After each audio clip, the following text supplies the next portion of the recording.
Om Swastiastu. Perkenalkan, nama saya Nyoman Sinomajaya dengan NIM akhir 1221. Saya mahasiswa artis semester 1 dari Universitas Pendidikan Indonesia, Fakultas Ekonomi, Program Studi S1 Manajemen kelas H. Di sini saya membuat video yang bertujuan untuk memenuhi syarat tugas akhir mata kuliah pengantar ekonomi. Materi yang akan saya sampaikan yaitu analisis perkembangan pendapatan dan produksi nasional. Oke, langsung saja ke pembahasannya.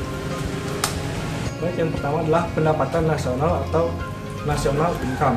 Pendapatan nasional adalah nilai total seluruh faktor produksi dalam suatu negara selama periode tertentu, misalnya 1 tahun. Selanjutnya adalah national product. National product merupakan jumlah total nilai barang dan jasa yang dilakukan oleh elemen ekonomi di suatu negara. Selanjutnya gross national product atau GNP. Gross national product adalah suatu nilai total barang atau jasa yang dihasilkan suatu negara baik di dalam negeri maupun di luar negeri dalam periode waktu tertentu. Selanjutnya gross domestic product atau GDP. GDP merupakan nilai total barang atau jasa di suatu negara baik warga negara tersebut maupun warga asing dalam periode tertentu. Selanjutnya saya akan memaparkan studi kasus GDP yang ada di ASEAN.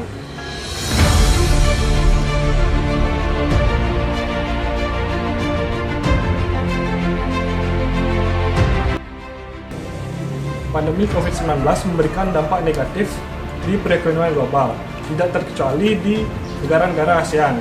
Berikut ini saya akan paparkan data atau grafik perekonomian di negara ASEAN pada saat pandemi COVID-19 pada tahun 2020. Berdasarkan tabel dalam gambar, berikut penjelasan mengenai perbedaan GDP di negara-negara Asia Tenggara pada kuartal pertama dan kuartal kedua tahun 2020 saat pandemi COVID-19 melanda. Yang pertama, Indonesia. Indonesia mengalami perlambatan dari pertumbuhan positif di kuartal pertama ke kontraksi di kuartal kedua akibat pandemi. Yang kedua, Malaysia. Malaysia mengalami kontraksi yang sangat tajam di kuartal kedua. Salah satu penyebab utamanya adalah kebijakan lockdown. Yang ketiga, negara Filipina. Filipina mengalami penurunan GDP yang signifikan dengan tingkat pengangguran yang sangat tinggi. Selanjutnya, negara Singapura. Singapura sebagai negara dengan basis ekonomi global menghadapi penurunan yang cukup signifikan karena gangguan perdagangan nasional. Negara yang terakhir yaitu Vietnam. Vietnam adalah satu-satunya negara dalam daftar ini yang tetap mencatat pertumbuhan positif di tengah pandemi. Dapat dilihat pada kuartal pertama GDP year on year, Vietnam mencatat plus 3,82% dan pada kuartal kedua GDP year on year yaitu plus 0,36%. Ini disebabkan oleh keberhasilan pemerintah Vietnam dalam mengendalikan penyebaran COVID-19. Kontraksi terbesar yaitu negara Malaysia dengan minus 17,1% di kuartal kedua, diikuti Filipina dan Singapura.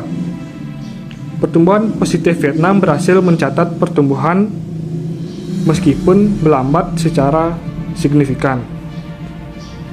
Kontraksi di kuartal kedua negara Indonesia yaitu minus 5,32%, relatif lebih kecil dibandingkan Malaysia, Filipina, dan Singapura. Hal ini mencerminkan ketahanan konsumsi domestik yang cukup baik di negara Indonesia. Dari data ini terlihat bahwa kebijakan lockdown, ketergantungan pada sektor tertentu, dan aktivitas penanganan pandemi memainkan peran penting dalam menentukan kinerja atau GDP masing-masing negara. Solusi menghadapi krisis adalah disertifikasi ekonomi, penguatan digitalisasi, pemberian stimulasi ekonomi, dan peningkatan sistem kesehatan. Selain itu, memperkuat kerjasama regional terhadap perdagangan antar negara ASEAN dapat mempercepat pemulihan ekonomi. Nah, apakah kalian memiliki saran untuk meningkatkan PDB di negara-negara ASEAN? Jika ada, silahkan komen di bawah. Baik, cukup sekian video yang dapat saya sampaikan. Dan untuk dengan kalian, Om Santi Santi Santi.